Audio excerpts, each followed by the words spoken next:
Isipin, Mr. President, na ang programa na para sa mga mahihirap, tapos may mga tao na kumokontra, dapat hindi ko maintindihan yung mindset ng mga politiko dito sa Pilipinas, Mr. President. Kasi pagka maganda yung ginagawa para sa mga mahihirap, dahil kalaban ka, kukontrahin ka. Hindi nakakabuti naman sa taong bayan.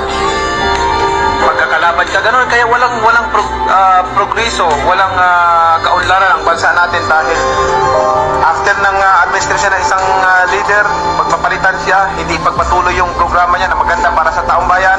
Pagkatapos naman ng isa, yung magandang programa niya, mahinto na naman, ibang programa na naman. Ganun yung mindset natin because kalaban,